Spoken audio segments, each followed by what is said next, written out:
Okay, as you see, I was on my Instagram for Rojo Chief Clothing, and I'm clicking on my online clothing store. And on here, I have clothes. I got hoodies, sweatshirts. If you like to buy them, long sleeve, short sleeve. I'm clicking on hoodies right now for men, and that's one. And then clicking back just to show you fashions that I have for women. Like I have long sleeve shirt. Okay. Then I even have clothing for babies as well, and kids. So that's the onesie. You can get that in different colors, as well as t-shirts, hoodies, and long sleeves for kids. So now, let's get ready for the show. Hey everybody, this is Kelly of Rojo Chief Clothing. And right now, I'm going to record a clip of Dr. Claud Anderson, the writer of Powernomics, that talk about black people being the underclass, the permanent underclass, or made into the permanent underclass in the United States economically, and how they got there. But he's going to start off talking about the Black Freedmen Indian treaties. And for those who don't know, freedmen are the people that were enslaved during the time of slavery. Now, these slaves, they may have been of African descent, and some of them may have been of Indian descent. But either way it goes, that a lot of the people who did have African descent, they also had American Indian descent, and they knew how to speak the Indian tongues, and they followed the American Indian, cultural ways, which made them Indian. And he's also going to talk about how you had people of Irish descent, basically Europeans from different type of nationalities, not just Irish people, that paid the Dawes Commission $5 to be listed as an Indian on the Dawes roll, and they were listed as Indians by blood, and that's the reason why they called $5 Indians, because even though they didn't have any Indian blood in them, they paid $5 in order to be placed on that roll and listed as a blood descendant, even though they wasn't. Whereas the people who had both African descent and American Indian descent, or just American Indian descent, was listed as Black freedmen. So listen to this. Every treaty is white side. They included special provisions for the American Indians to reward and as incentives for them to help establish, maintain slavery and to control blacks. And that started, say, back in the 15th century. And the major tribes they went after what now they call the civilized tribes. Five civilized tribes, as you know, the Cherokee, Choctaw, Seminoles, and Creek Indians. Right. Those Indian tribes were the major tribes. All the other smaller tribes fall underneath them. And all those treaties provided benefits, and what they wanted was they wanted them to quit being rangers and hunters and become civilized. And that's why they call them civilized, by owning slaves. And they received rewards for going down and chasing down any runaway black slaves, bringing them back to the master. They received $25 for bringing back every runaway slave. And if they couldn't bring him back, they got $20 for just bringing back his scalp with the ears attached. And when the whole process of scalping started, that process. Scalping didn't start with Indians taking white folks' scalps and whites taking Indian scalps. It started with Indians chasing down blacks and catching them in the woods, and they wouldn't come back, kill them, bring back their scalps. And South Carolina was the first one to initiate that concept. But all the Indians participated in the slavery process to become civilized by owning, controlling slaves themselves. So they owned slaves, they controlled slaves, they chased down slaves, they were slave traders, and all those so-called civilized tribes signed agreements with the Southern Confederacy to maintain slavery, because they thought they had so much invested in keeping slavery. And so consequently, by the time the Civil War came up and ended, and during that process, the Indians refused to accept anything that went on in the country. With the Emancipation Proclamation, they rejected it. with the 13th Amendment, they rejected, said blacks, they were sovereign, said they weren't a part of the United States and kept their slaves. Consequently, after the Civil War ended, that most of the tribes still were holding black slaves as slaves. The Choctaw and Chickasaw Indians, for instance, was holding 12 to 15,000 slaves independently and on different reservations. Right. And so the United States did at that point in time. Hold that thought right there. We got to take a quick break, okay? Hold that thought. We're going to continue on the other side of the break. You listen to the Michael M. Hotep Show on the Empowerment Radio Network, where knowledge is power. Things are getting hot in here. Tell your friends to tune in. We'll be back in a few minutes. Welcome back to the Michael M. Hotep Show on the Empowerment Radio Network, where knowledge is power. Visit us on our Facebook fan page, The African History Network, The African History Network. We have the information for today's show posted right there. Also on our Twitter page, The AHN Show, The AHN Show, or Michael M. Hotep. We have the information there. Now, before the break, we were having a very informative discussion with our brother, Dr. Claud Anderson, author of Black Labor, White Wealth, and Powernomics. You've also seen him in Hidden Colors 2, The Triumph of Melanin. And he was breaking it down to us the Black Freedmen Indian Treaty of 1866. And Dr. Anderson, right before the break, you were talking about how 12,000 to 15,000 black slaves, they still owned, 12,000, 15,000 black slaves after slavery ended? And you must learn how to, I'm sorry. Oh, go ahead. We must focus on becoming self-sufficient, independent by trying to draw in as much wealth, power as we can, as quick as we can, into our own communities, and learn how to play the game of politics. And so those treaties gave us a stepping stone. And in those treaties, what those treaties said very specifically, that you Indians must release all your black freedmen and any black Indians, right, and treat them in all manners similar to the way you treat so-called white Indians. And they put in those treaties put so-called Indians into a special protected class. But it also at the same time they put those black freedmen, those black Indians into a protected class. That was a contract with the United States government. It didn't say the government should do this, or it would be nice if the government did. It was mandated that they be treated in all manners forever, just like American Indians. And so, and to break that down, what those treaties were saying is that every black freedmen or black Indians should be given $150 in cash. And the United States government gave like over $207,000 to the Choctaw Indians to give out to the slaves and the black Indians. You must give them $150. You must give them 160 acres of land minimally. You must also treat them in all manners the way Indians are treated. They must also be tax exempt. They must also be able to go to any school without paying a tuition.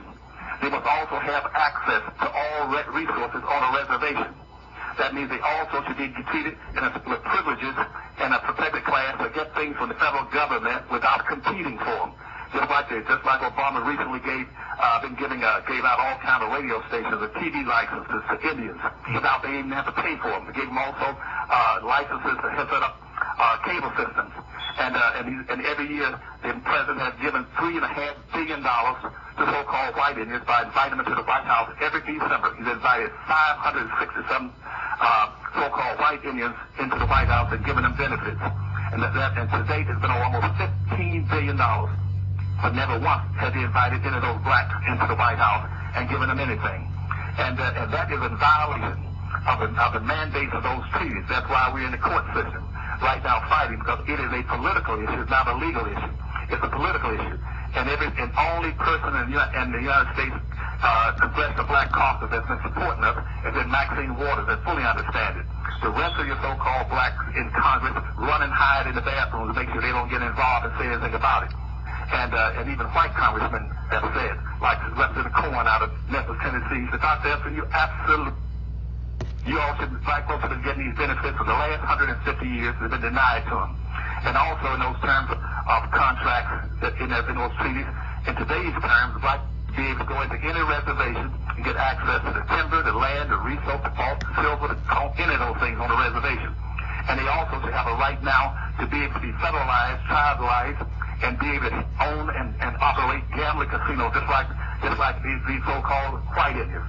Now, the fact is that 90% of all the so-called Indians today are nothing but whites who are passing as Indians.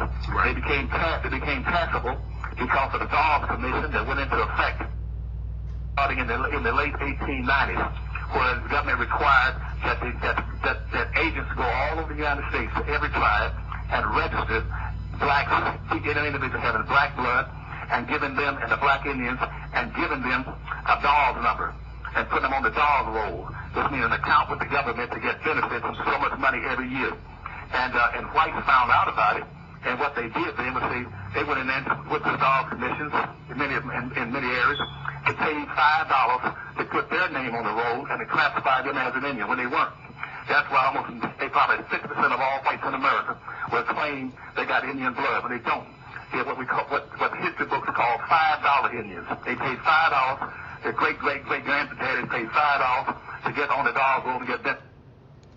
Okay, now, as you heard,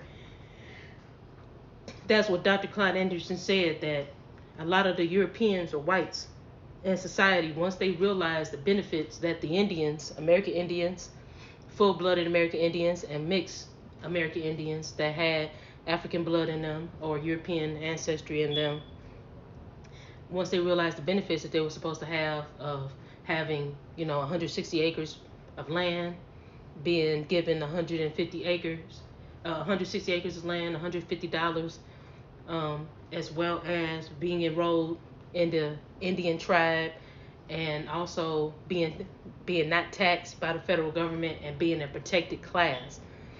Like you heard it right there. It said it was for the enslaved blacks, right? And there was different groups of blacks here in the United States. You had people of African descent that were slaves in the Confederate States, and that's who Dr. Claud Anderson was talking about. And then you had also other slaves that were black as well, which were the American Indians, because as you know, that black people, you had different ethnic groups, people of different nationalities that were listed as black people on the census. People of African descent that were stolen from West Africa.